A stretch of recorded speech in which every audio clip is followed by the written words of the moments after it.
Good evening all. Welcome to GK Shankar Learning Institute Current Affairs Series. So September 18 Current Affairs இன்னைக்கு பார்க்கலாம். Already நம்ம current affairs series start பண்ணிட்டோம். September 17 current அஃபேர்ஸை நம்ம நேற்றே பார்த்துட்டோம். அதுக்கான வீடியோ சேனலில் இருக்குது, பார்க்காதவங்க பார்த்துக்கோங்க. ஸோ நம்ம செப்டம்பர் 18 கரண்ட் அஃபேர்ஸ் பார்க்குறதுக்கு முன்னாடி செப்டம்பர் 17 கரண்ட் அஃபேர்ஸ் வந்துட்டு குயிக்காக ரிவிஷன் பண்ணிடலாம். ஸோ செப்டம்பர் 17 கரண்ட் அஃபேர்ஸ் பார்க்கலாம். First question, Jammu Kashmir union பிரதேசத்தில் முதல் கட்டமாக எத்தனை தொகுதிகளுக்கு சட்டப்பேரவை தேர்தல் நடைபெற உள்ளது? ஸோ இதுக்கான ஆன்சர் வந்துட்டு 24. ஆல்ரெடி அதாவது செப்டம்பர் 17 எக்ஸ்ப்ளனேஷனோட வீடியோ நம்மக்கிட்ட இருக்குது. ஸோ இப்போ கொஷின் ஆன்சர் மட்டும் நம்ம டிஸ்கஸ் பண்ணிடலாம். அடுத்த கேள்வி, நாட்டின் முதல் வந்தே பாரத் மெட்ரோ ரயில் சேவை எங்கு தொடங்கப்பட்டுள்ளது? So Gujarat. Vande Bharat metro rail அப்படின்னு இருந்த பேர் வந்துட்டு நமோ பாரத் ரேபிட் ரயில் சேவைன்னு சொல்லிட்டு மாற்றிருந்தாங்க. ஸோ அப்போது நாட்டின் முதல் நமோ பாரத் ரேபிட் ரயில் சேவை எங்கு தொடங்கப்பட்டுள்ளது? குஜராத். அடுத்த கேள்வி, நாமக்கல் நகராட்சியானது என்று மாநகராட்சியாக தரம் உயர்த்தப்பட்டுள்ளது? இதுக்கான ஆன்சர் வந்துட்டு ஆகஸ்ட் 12. அடுத்த கேள்வி, தூத்துக்குடி வஉசி துறைமுகத்தில் அமைக்கப்பட்டுள்ள சர்வதேச சரக்கு பெட்டக முனையத்தை நாட்டுக்கு அர்ப்பணித்து வைத்தவர்? இதுக்கான ஆன்சர் வந்துட்டு சர்பானந்த சோனோவால். அடுத்த கேள்வி, ஸோ செப்டம்பர் 17 முக்கிய தினங்கள் பார்த்தோன்னா உலக நோயாளி பாதுகாப்பு தினம், so world patient safety day. அது மட்டும் இல்லாமல் தமிழ்நாட்டில் வந்துட்டு சமூக நீதி நாள் வந்து கடைபிடிக்கப்பட்டிருந்தது. அப்போ நம்ம செப்டம்பர் 17 கரண்ட் அஃபேர்ஸ் வந்துட்டு ரிவைஸ் பண்ணிட்டோம். ஸோ நெக்ஸ்ட் நம்ம செப்டம்பர் 18 கரண்ட் அஃபேர்ஸ் பார்த்தலாம். செப்டம்பர் 18 கரண்ட் அஃபேர்ஸ் பார்க்கலாம். ஃபர்ஸ்ட் கொஷின், தமிழகத்தில் முதல்வரின் நீர்நிலை பாதுகாவலர் விருதுக்கு எத்தனை பேர் தேர்வு செய்ய அரசு முடிவு செய்துள்ளது? ஸோ இதுக்கான ஆன்சர் வந்துட்டு 38 பேர். இந்த விருது பற்றி பார்த்தோன்னா நீர்நிலைகளை பாதுகாக்கும் பணிகளில் ஈடுபட்டு வரும் தனி நபர்கள், தன்னார்வலர்களுக்கு வந்துட்டு இந்த விருது வழங்க போகிறதா சொல்லியிருக்கிறாங்க. ஸோ இந்த விருது பற்றி 2023-24 ஆண்டுக்கான மானிய கோரிக்கை விவாதத்தின் போது பார்த்தீங்கன்னா இந்த விருது வழங்கப்படும் சொல்லிட்டு அறிவிச்சிருந்தாங்க. ஸோ அதுக்கான அரசாணை வந்துட்டு வெளியிட்டிருக்காங்க. இந்த விருது வந்துட்டு யாருக்கு வழங்கலாம், எப்படி வழங்கலாம், இதுக்கான நிதி பற்றி ஒரு அறிக்கை வந்து சமர்ப்பிக்க சொல்லி தமிழக அரசு சொல்லியிருந்தாங்க. ஸோ யாருக்கிட்ட அப்படின்னா சுற்றுச்சூழல் மற்றும் பருவநிலை மாறுபாட்டு துறைக்கிட்ட தான் வந்துட்டு அந்த அறிக்கையை சமர்ப்பிக்கணும்னு சொல்லியிருந்தாங்க. அந்த துறையோட இயக்குனர் பார்த்திங்கன்னா அறிக்கையும் சமர்ப்பிச்சிருந்தாங்க. அந்த அறிக்கையில் வந்துட்டு தமிழ்நாட்டிலிருந்து ஃபுல்லாக, அதாவது தமிழகம் முழுவதும் இருக்கக்கூடிய ஒரு 100 பேரை தேர்வு பண்ணி அவங்களுக்கு வந்துட்டு தலா 1 லட்ச ரூபா வந்துட்டு பரிசு தொகை கொடுக்கணும்னு சொல்லிட்டு அறிக்கையை வந்து சமர்ப்பிச்சிருந்தாங்க. அதுக்கான நிதி பார்த்தோம் அப்படின்னா 1 கோடி, அது மட்டும் இல்லாமல் இதர செலவுகளுக்கு வந்துட்டு ஒரு 10 லட்சம் கொடுக்கணும்னு சொல்லிட்டு அறிக்கையை சமர்ப்பிச்சிருந்தாங்க.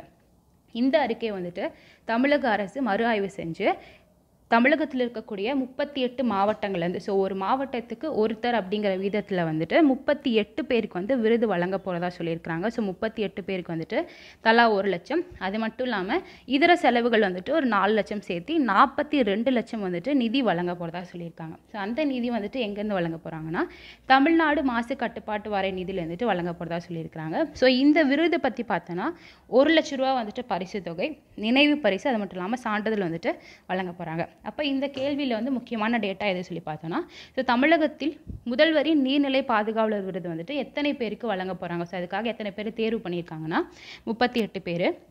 ஸோ அந்த விருதில் வந்துட்டு 1 லட்ச ரூபா பரிசு தொகை, நினைவு பரிசு, சான்றிதழ் வந்துட்டு வழங்க போகிறாங்க. அடுத்த கேள்வி, திமுக தொடங்கப்பட்டு எத்தனை ஆண்டுகள் நிறைவடைந்ததையொட்டி சென்னை நந்தனத்தில் விழா நடைபெற்றது? ஸோ இதுக்கான ஆன்சர் வந்துட்டு 75. திராவிட முன்னேற்ற கழகம் வந்து அண்ணாவால் 17/9/1949 ஆண்டு வந்து தொடங்கப்பட்டது. ஸோ இந்த திராவிட முன்னேற்ற கழகம் தொடங்கப்பட்டு 75 ஆண்டுகள் நிறைவடைந்ததையொட்டி பார்த்தீங்கன்னா பவள விழா மற்றும் கட்சியின் முப்பெரும் விழா வந்துட்டு சென்னை நந்தனத்தில் நடைபெற்றிருந்தது. அதில் சில விருதுகள் கொடுத்துருந்தாங்க, அதை நம்ம பார்க்கலாம். தந்தை பெரியார் விருது பாப்பம்மாள் என்கிற ரங்கம்மாள் கொடுத்துருக்காங்க. ஸோ அண்ணா விருது வந்துட்டு அறந்தாங்கி மிசா ராமநாதனுக்கு, கலைஞர் விருது வந்துட்டு எஸ் ஜெகத் ரட்சகன் அவர்கள் கொடுத்துருக்குறாங்க, பாவேந்தர் விருது வந்துட்டு கவிஞர் தமிழ்தாசன் அவர்கள் கொடுத்துருக்காங்க, பேராசிரியர் விருது வந்துட்டு விபி ராஜன் அவர்கள் கொடுத்துருக்குறாங்க, மு.க. ஸ்டாலின் விருது வந்துட்டு எஸ் பழனி மாணிக்கம் அவர்களுக்கு கொடுத்துருக்குறாங்க. இப்போ இந்த கேள்வியில் முக்கியமான டேட்டா என்னன்னு சொல்லி பார்த்தோன்னா தொடங்கப்பட்டு 75 ஆண்டு நிறைவடைந்ததை ஒட்டி தான் வந்துட்டு விழா நடைபெற்றிருக்கு. ஸோ பவள விழா வந்து நடத்தியிருக்காங்க. அடுத்த கேள்வி, விளையாட்டு வீரர்களுக்கு ஏற்படும் காயங்களை கண்டறியும் வகையில் செயற்கை நுண்ணறிவுடன் கூடிய ஸ்கேனர் கருவியை கண்டுபிடித்துள்ள நிறுவனம் இல்லைனா அமைப்பு எதுன்னு சொல்லி பார்த்தோன்னா ஐஐடி மெட்ராஸ். ஸோ செயற்கை நுண்ணறிவு தொழில்நுட்பத்தில் இயங்கும் புதிய அல்ட்ரா சவுண்ட் ஸ்கேனர் கருவி.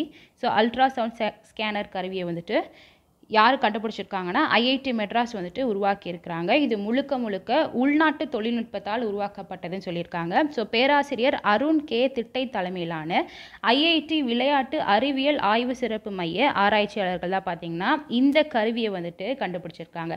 ஸோ இந்த கருவி வந்து முழுக்க விளையாட்டு வீரர்களுக்காக பிரத்யேகமாக தயாரிக்கப்பட்டது. ஸோ உள்நாட்டு தொழில்நுட்பத்தை பயன்படுத்தி உருவாக்கியிருக்கிறாங்க. இந்த கருவி வந்துட்டு எளிதில் எடுத்து செல்லக்கூடிய, ஸோ எந்த இடத்துக்குமே எடுத்து செல்லக்கூடிய முறையில் தான் பார்த்தீங்கன்னா இதை வந்துட்டு உருவாக்கியிருக்கிறாங்க. ஸோ இப்போ வந்துட்டு விளையாட்டு வீரர்கள் விளையாடிட்டு இருக்கும் போது அவங்களுக்கு வந்து ஏதாச்சும் காயமாகிடுச்சுன்னா ஸோ அந்த காயத்தோட பாதிப்பு எந்த அளவு இருக்குது, ஸோ அது வந்து எவ்வளோ மினிமமாக இருந்தால் கூட அதை வந்து கண்டுபிடிக்க அளவில் இந்த கருவியை வந்து தயாரிச்சிருக்கிறாங்க. ஸோ அவங்க வந்துட்டு மேற்கொண்டு அந்த விளையாட்டை தொடங்கலாமா இல்லை வந்துட்டு அவங்க ஹாஸ்பிட்டல் கன்சல்டேஷன் போகணுமா, அந்த அளவு வந்துட்டு இந்த கருவி கண்டுபிடிச்சிடும்னு சொல்லியிருக்காங்க. அப்போது இந்த கேள்வியில் நம்மளுக்கு முக்கியமான டேட்டா என்ன சொல்லி பார்த்தோன்னா, விளையாட்டு வீரர்களுக்கு ஏற்படும் காயங்களை கண்டறியும் வகையில் செயற்கை நுண்ணறிவுடன் கூடிய ஸ்கேனர் கருவியை கண்டுபிடித்துள்ள நிறுவனம் இல்லை அமைப்பு எதுனா IIT Madras. So ultra sound scanner கருவி தான் வந்துட்டு உருவாக்கியிருக்கிறாங்க. இது முழுக்க உள்நாட்டு தொழில்நுட்பத்தால் உருவாக்கப்பட்டது. அடுத்த கேள்வி, நடப்பாண்டுக்கான தேசிய அளவிலான புத்தாக்க அறிவியல் ஆய்வு கண்காட்சி எங்கு தொடங்கப்பட்டுள்ளது? ஸோ இதுக்கான ஆன்சர் வந்துட்டு டெல்லி. இந்த கண்காட்சியில் தமிழகத்தைச் சேர்ந்த 8 மாணவர்களின் படைப்புகள் வந்து காட்சிக்கு வைக்கப்பட்டுள்ளது. ஸோ இந்த கண்காட்சி எதுக்காக நடத்துகிறாங்க அப்படின்னு சொல்லி பார்த்தோன்னா, மத்திய அரசின் அறிவியல் மற்றும் தொழில்நுட்பத்துறை வந்துட்டு மாணவர்களுக்கு வந்துட்டு அறிவியல் ஆர்வத்தை ஊக்குவிப்பதற்காக தேசிய அளவிலான புத்தாக்க அறிவியல் ஆய்வு விருதுகள் வந்துட்டு வழங்கிட்டு இருக்காங்க. ஸோ இந்த விருதுகளுக்காக தான் இந்த கண்காட்சி நடத்துகிறாங்க.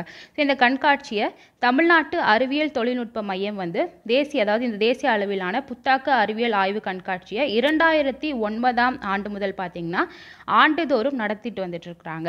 ஸோ இந்த கண்காட்சி முடிவில் வந்துட்டு மாணவர்களுக்கு விருதுகள் வந்து வழங்கப்படும். ஸோ இந்த கண்காட்சியில் தமிழகத்தைச் சேர்ந்த 8 மாணவர்களின் படைப்புகள் வந்துட்டு காட்சிக்கு வைக்கப்பட்டிருக்கு.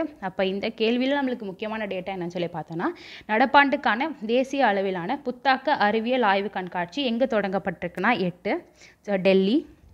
ஸோ இந்த கண்காட்சியில் தமிழகத்தைச் சேர்ந்த 8 மாணவர்களின் படைப்புகள் வந்து காட்சிக்கு வைக்கப்பட்டிருக்கு. ஸோ 2009ஆம் ஆண்டுலேருந்து பார்த்தீங்கன்னா ஆண்டுதோறும் இந்த கண்காட்சியும் விருதுகளும் கொடுத்துட்ருக்காங்க.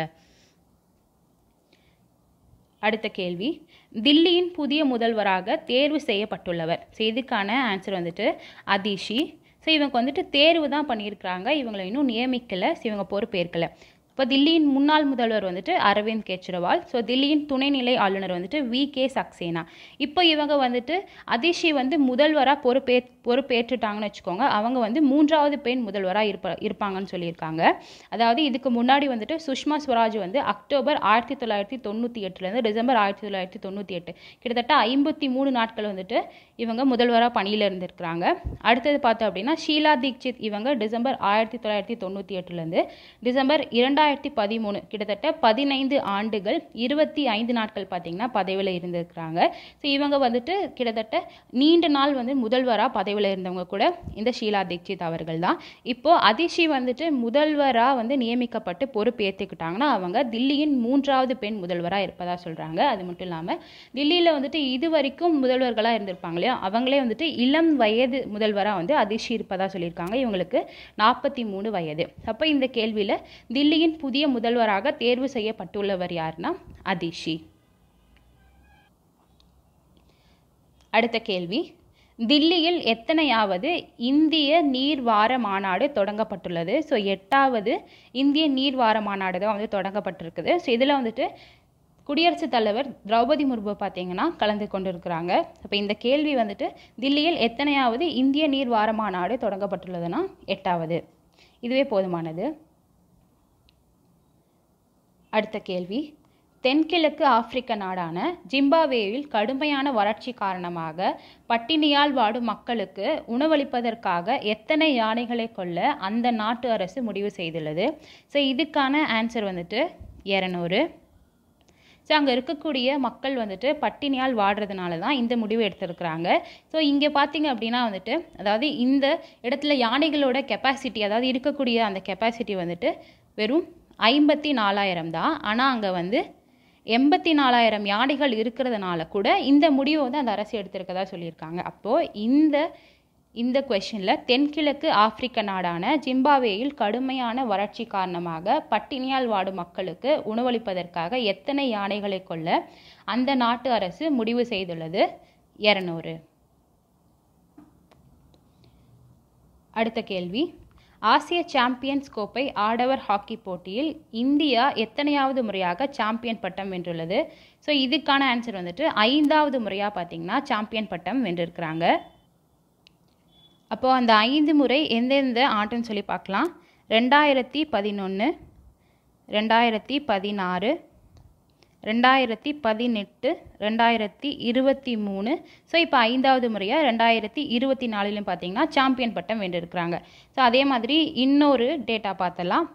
ஆடவர் உலகக்கோப்பை கிரிக்கெட் போட்டிகளில் அளிக்கப்படுவதை போன்றே மகளிர் கிரிக்கெட் உலகக்கோப்பை போட்டிகளுக்கும் சமமான அளவில் வந்துட்டு பரிசு தொகை வழங்க போகிறதா ஐசிசி வந்துட்டு தீர்மானிச்சிருக்கிறாங்க. ஸோ சமமான அளவில் வந்துட்டு பரிசு தொகை வழங்க போகிறதா ஐசிசி வந்து தீர்மானிச்சிருக்கிறாங்க. இப்போ இந்த கேள்வியில் வந்துட்டு ஆசிய சாம்பியன்ஸ் கோப்பை ஆடவர் ஹாக்கி போட்டியில் இந்தியா எத்தனையாவது முறையாக சாம்பியன் பட்டம் வென்றுள்ளதுன்னா 5வது முறை. ஸோ அந்த இயர் பார்த்தோம் 2011, 16, 18, 2023. ஸோ இப்போ 2024 வந்துட்டு சாம்பியன் பட்டம் வென்றிருக்காங்க. அடுத்த கேள்வி, ஸோ முக்கிய தினங்கள் செப்டம்பர் 18க்கான முக்கிய தினங்கள் பார்த்தோன்னா உலக மூங்கில் தினம், வேர்ல்டு பேம்போ டே. ஸோ இதுக்கான தீம் என்ன சொல்லி பார்த்தோன்னா next generation bamboo solution innovation and design. So இது வந்துட்டு முதலில் அனுசரிக்கப்பட்ட ஆண்டு அப்சர்வ் பண்ண இயர் என்னன்னு சொல்லி பார்த்தோன்னா 2009. ஸோ இந்த கேள்வியில் வந்துட்டு செப்டம்பர் 18க்கான இம்பார்ட்டன்ட் டே வந்துட்டு உலக மூங்கில் தினம். ஸோ இதோட கருப்பொருள் வந்துட்டு next generation bamboo solution innovation and design. So இது வந்து முதலில் அனுசரிக்கப்பட்ட ஆண்டு வந்துட்டு 2009. அப்போது இன்னைக்கான கரண்ட் அஃபேர்ஸ் நம்ம பார்த்து முடிச்சிட்டோம். ஸோ நாளைக்கு கரண்ட் அஃபேர்ஸ் பார்க்குறதுக்கு முன்னாடி நம்ம இன்னைக்கு பார்த்த கரண்ட் அஃபேர்ஸ் வந்துட்டு குயிக்காக ரிவிஷன் பண்ணிடலாம். ஸோ லைட்டாக ரொம்ப உளர்ற மாதிரி இருக்குது, கொஞ்சம் பேர் பண்ணிக்கோங்க, sorry. So make use of it. Thank you. So நாளைக்கு கரண்ட் அஃபேர்ஸில் பார்க்கலாம்.